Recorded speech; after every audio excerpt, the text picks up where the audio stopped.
हरिओम। जय श्री कृष्ण, जय योगेश्वर, राधे राधे। बंसीधरम तुत्रधरम नमामि मनोहरम मोहहरम च कृष्णम मालाधरम धर्मधुरम धरं च पार्थस्य सारथ्यकरं च देवं कर्तव्यदीक्षां च समत्वशिक्षाम् ज्ञानस्य भिक्षां शरणागतिं च ददाति गीता करुणाद्रभूता कृष्णेन गीता जगतो हिताय। श्रीमद्भगवद गीता जी अध्याय 16वां और श्लोक है 20वां, जो आसुरी संपत्ति के बारे में, आसुरी वाले लोगों के बारे में भगवान जो बता रहे थे, इसका ये चौथा श्लोक है। भगवत प्राप्ति के उद्देश्य से विमुख हुए आसुरी संपत्ति वालों का दुराचारों का फल नरक प्राप्ति बताकर दुराचार के द्वारा बोए हुए बीज या दुर्भावों से वर्तमान में कितनी भयंकर दुर्दशा होती है और भविष्य में उसका परिणाम क्या आता है, वो बताने के लिए ये अंतिम श्लोक है। आसुरीं योनिमपन्ना मूढ़ा जन्मनि जन्मनि माम अप्राप्यैव कौन्तेय ततो यान्त्यधमां गतिम्। आसुरीं योनिमापन्ना मूढ़ा जन्मनि जन्मनि माम अप्राप्यैव कौन्तेय ततो यान्त्यधमां गतिम्। हे कुंती नंदन, वे मूर्ख लोग मुझे बिना प्राप्त किए ही जन्म जन्म आसुरी योनि को प्राप्त करते हैं, फिर उससे भी कई नीच गति को अर्थात भयंकर नरकों में चले जाते हैं, माने उनकी दुर्गति हो जाती है। आसुरीं योनिमापन्ना मूढ़ा जन्मनि जन्मनि माम अप्राप्यैव कौन्तेय ततो यान्त्यधमां गतिम्। Failing to reach me, Arjuna, those stupid person are born life after life in demonic worms and then verily sink down to a still lower plane. अंत्यधमाम गति, जो सबसे हल्की गति है उस गति को वो प्राप्त करते हैं। भयंकर नरकों में भी नरक होंगे ना, उसमें भी भयंकर नरक में डालते हैं ऐसे लोगों को। Attaining repeated birth amongst the species of demonic life, O son of Kunti, such person can never approach me. Guardedly they sink down to the most demoniable type of existence. खराब में भी खराब, ऐसा कहते हैं ना कि भूत तो होते हैं लेकिन भूतों में भी और भयंकर भूत, उसी तरह भयंकर नरकों को, भयंकर यातनाओं को प्राप्त करते हैं। आसुरीं योनिमापन्ना मूढ़ा जन्मनि जन्मनि माम अप्राप्यैव कौन्तेय ततो यान्त्यधमां गतिम्।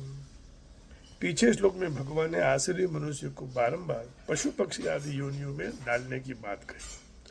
अब इस बात को लेकर भगवान कहते हैं कि मनुष्य जन्म में मुझे प्राप्त करने का दुर्लभ अवसर प्राप्त कर वे आसुरी योनि में चले जाते हैं और बारंबार आसुरी योनियों में ही जन्म लेते रहते हैं।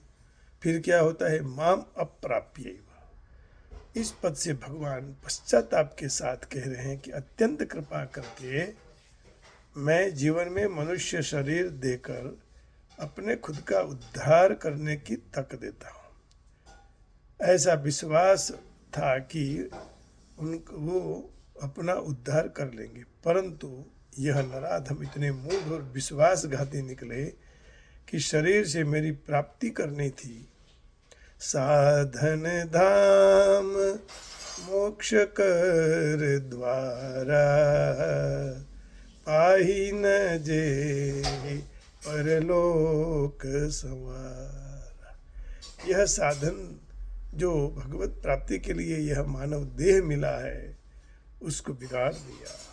उससे मेरी प्राप्ति न करके उल्टे वह अधम गति को प्राप्त हो गई। मनुष्य शरीर प्राप्त होने के बाद कैसे भी आचरण क्यों न हो, दुराचारी में दुराचारी भी क्यों न हो, यदि वह चाहता है तो भगवान कहते हैं बहुत कम समय में मैं जीवन के अंत काल में उसको प्राप्त हो जाता हूँ।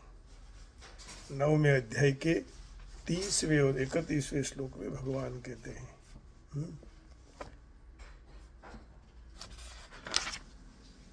ऐसे भगवान ने आगे ये भी कहा है कि कितना भी खराब आदमी हो तो भी अपि चेत सुदुराचारो भजते मामनन्य भाग, साधुरेव समन्तव्यः सम्यग् व्यवहितो हि सः। अपि चेत् सुदुराचारो भजते मामनन्य भाग, साधुरेव समन्तव्यः सम्यक व्यवहितो हि सः। जो कोई भी अत्यंत दुराचारी भी अनन्य भक्त बनकर मेरा भजन करता है तो उस साधु मानने योग्य है, क्योंकि उसने ठीक तरह से निर्णय कर लिया है कि मुझे अब भगवत प्राप्ति ही करनी है। ऐसे देखो सुमति कुमति तो सब जगह रहते हैं, नियम है ना, सुमति कुमति सबके उर रही, नाथ पुराण निगम अस कहीं। जहाँ सुमति तहाँ संपत्ति नाना, जहाँ कुमति तहाँ विपत्ति निदाना। तो भगवान की दृष्टि मनुष्य के भाव पर ही रहती है? रहती न प्रभु चित चूक किए की, करत सुरति सय बारही की। तो धर्म करो ऐसा कहते हैं। क्षिप्रम भवति धर्मात्मा शश्वच्छांतिम निगच्छति, कौन्तेय प्रतिजानीहि न मे भक्त प्रणश्यति। जो सत्वर उसी क्षण धर्मात्मा हो जाता है, सदा रहने वाली परम शांति को प्राप्त करता है। हे कुंती नंदन, मेरे भक्त का ऐसे भक्त का पतन नहीं होता है। हाँ, ये तो मेरी प्रतिज्ञा समझ, या तो प्रतिज्ञा कर ले। तो यहाँ कहा कि अपि चेत् सुदुराचारो भजते माम् अनन्य भाग, साधुरेव समन्तव्यः सम्यक व्यवहितो हि सः। और 8वें अध्याय के 5वें श्लोक में भी भगवान कुछ यही बात दोहराना चाहते हैं। भगवान ने सब जगह ठोस बात कह दी और उस तरफ से ही सब कुछ चलता है। अब देखिए 8वें अध्याय का 5वां श्लोक है,